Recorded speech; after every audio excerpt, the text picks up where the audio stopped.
नमस्कार। हिंदी कक्षा में आपका हार्दिक स्वागत और अभिनंदन है। आज की वीडियो है कक्षा 11वीं के लिए आपकी अर्धवार्षिक परीक्षा का हम पाठ्यक्रम और प्रारूप जानेंगे कि आपकी अर्धवार्षिक परीक्षा में कौन कौन से अध्याय आएंगे और उसका प्रारूप क्या होगा, कितने अंकों की परीक्षा होगी, इसके बारे में हम सब कुछ जानेंगे। आप देखिएगा, आरोह काव्य खंड से कबीर के पद, मीरा के पद, घर की याद, चंपा काले काले अक्षर नहीं चीनती और अंतिम कविता है गजल। आरोह के गद्य खंड से नमक का दारोगा, मियां नसीरुद्दीन, अप्पू के साथ 2.5 साल, विदाई संभाषण और अंतिम अध्याय है गलता लोहा। व्याकरण में आपके संधि और समास हैं। अभिव्यक्ति और माध्यम पुस्तक से जनसंचार के माध्यम, पत्रकारिता के विविध आयाम, डायरी लिखने की कला और कथा पटकथा। इसके पश्चात वितान पुस्तक में देखिए भारतीय गायिकाओं में बेजोड़ लता मंगेशकर और राजस्थान की रजत बूंदे। आपकी नैतिक शिक्षा की पुस्तक आदर्श जीवन मूल्य उत्तरा से अभय, स्वाध्याय, अहिंसा, अक्रोध, क्षमा और धृति। पाठ्यक्रम के पश्चात इसका प्रारूप जानते हैं।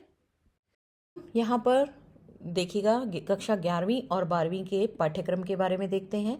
देखिए प्रश्न पत्र प्रारूप दिया गया है कक्षा अनुसार विवरण 2024-25 के लिए। आज हम देखेंगे कक्षा 11वीं और 12वीं के लिए। तो यहाँ पर देखिएगा कि पाठ्य पुस्तक के अनुसार प्रश्नों के अंकों का प्रारूप दिया गया है। पहला प्रश्न है बहुविकल्पीय प्रश्न, जो कि यहाँ पर 5 अंकों का होगा। एक अपठित गद्यांश आपको यहाँ पर दिया गया है और एक अपठित पद्यांश दिया गया। पहला प्रश्न देखिएगा 5 अंक का प्रश्न है, अपठित गद्यांश और अपठित पद्यांश, जिसमें से दोनों में से आपको कोई भी एक करना है। यहाँ पर दिए आपको परीक्षा में दोनों दिए जाएंगे और दोनों ही MCQs की फॉर्म में दिए जाएंगे, लेकिन आपको करना सिर्फ एक है। प्रश्न संख्या 2 बहुविकल्पीय प्रश्न है, जो कि आपके आरोह काव्य खंड से है। 3 अंक के आपके बहुविकल्पीय प्रश्न पूछे जाएंगे। प्रश्न संख्या 3 बहुविकल्पीय प्रश्न, जो कि आरोह गद्य खंड से हैं आपके। 2 अंक के आपसे प्रश्न पूछे जाएंगे। चौथा प्रश्न है आपका अभिव्यक्ति और माध्यम से। 2 अंक के प्रश्न है, जो कि इकाई 1 से पूछे जाएंगे। बहुविकल्पीय प्रश्न है आपके व्याकरण से, जो कि 3 अंक के पूछे जाएंगे। अब हम आते हैं खंड ब की तरफ, जो कि सब्जेक्टिव पार्ट होगा आपका। इसमें प्रश्नों को ध्यान पूर्वक देखिएगा, क्योंकि इसमें आपको विकल्प दिए गए हैं बहुत सारे। प्रश्न संख्या 6 और 7 में से कोई भी एक प्रश्न यहाँ पर आपको करना है। प्रश्न संख्या 6 है आपकी, वो निबंधात्मक प्रश्न है और पद्यांश अथवा में दिए गए हैं। आप इसे कैसे जानेंगे पद्यांश अथवा में, कि आप की पाठ्य पुस्तक में जितनी भी कविताएं हैं उससे संबंधित आपको कुछ पंक्तियां दे दी जाएंगी।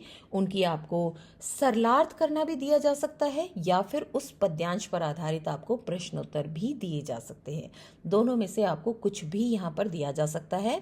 अब हम आते हैं प्रश्न संख्या 7 पर, जिसमें आपको 2 प्रश्न दिए गए हैं। एक 3 अंक का और दूसरा प्रश्न है 2 अंक का। अभ्यास पर आधारित प्रश्न है। अब आप देखिएगा, या तो आप प्रश्न संख्या 6 करेंगे, जो कि 5 अंक का है, या फिर आपको प्रश्न संख्या 7 के दोनों प्रश्न करने हैं, जो कि 3 और 2 अंक के हैं। कुल हुए 5 अंक के। अब आरोह गद्य खंड में देखिए प्रश्न संख्या 8 और 9 में से कोई भी एक प्रश्न आपको करना है। निबंधात्मक प्रश्न है पहला, उसी प्रकार से 5 अंक का है। गद्यांश की आपकी पाठों में से कुछ पंक्तियां दे दी जाएंगी, जिनकी आपको व्याख्या करनी है, या फिर दूसरे तरीके से भी आ सकता है कि गद्यांश पर आपको दे दिया जाए और उस पर आधारित तो आपको 5 प्रश्न दे दिए जाएंगे। या तो आपको ये वाला प्रश्न करना है, या फिर 9वां प्रश्न, जो कि एक 3 अंक का है, एक 2 अंक का है। इनमें से आपको करना है कि आप अगर 8वां प्रश्न करते हैं तो वो 5 अंक का है, और अगर आप 9वां प्रश्न करते हैं तो आपको दोनों ही प्रश्न करने हैं, 3 और 2 अंक के। अभिव्यक्ति और माध्यम देखिएगा प्रश्न संख्या 10 और 11 में से कोई भी एक प्रश्न। यहाँ पर एक अच्छी बात है कि आपको ऑप्शन बहुत ज़्यादा दिए गए हैं। निबंधात्मक प्रश्न इकाई 2 से दिया जाएगा, जो कि 5 अंक का होगा, और बोधात्मक प्रश्न है, जो कि एक 3 अंक का है, एक 2 अंक का है।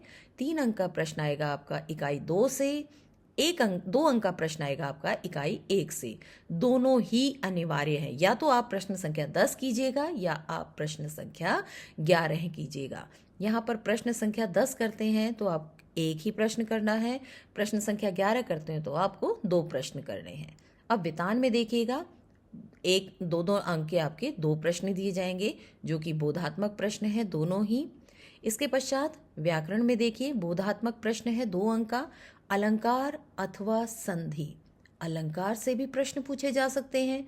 मान लीजिए आपसे अलंकार से पूछा जाए, किसी भी अलंकार की परिभाषा पूछी जा सकती है, 2 आपको अलंकार की पंक्तियां दे दी जाएंगी, 2 काव्य पंक्तियां दे दी जाएंगी और उसमें से आपको अलंकार छांटने दिए जा सकते हैं। या फिर आपसे संधि की परिभाषा पूछी जा सकती है, संधि के भेदों की परिभाषा पूछी जा सकती है। किसी भी प्रकार का कोई भी आपसे प्रश्न पूछा जा सकता है। इसके पश्चात आदर्श जीवन मूल्य से देखिए, बोधात्मक प्रश्न 2 आएंगे जो कि 2-2 अंक के होंगे और दोनों ही प्रश्न अनिवार्य रूप से आपको करने हैं। कुल 40 अंकों की होगी और इसमें देखिएगा कि जो 15 अंक की परीक्षा है वो आपकी किसकी है, MCQs की फॉर्म में, मतलब बहुविकल्पीय प्रश्न पूछे जाएंगे आपसे 15 अंक के। और जो 25 अंक की जो परीक्षा है वो सब्जेक्टिव है और उसमें बहुत सारे आपको विकल्प दिए जाएंगे कि लगभग 2 प्रश्नों में से आपको 1 प्रश्न करना है। सिर्फ वितान, व्याकरण और नैतिक शिक्षा से आपको अनिवार्य रूप से करना है। उम्मीद है आपने इस पूरी वीडियो को बहुत ध्यान से सुना होगा, समझा होगा और सभी प्रश्नों को ध्यानपूर्वक देखा होगा। इसे अपनी उत्तर पुस्तिका में लिख लीजिए ताकि आपको प्रारूप अच्छी प्रकार से समझ में आ जाए। मिलते हैं एक और नई वीडियो के साथ, तब तक के लिए धन्यवाद।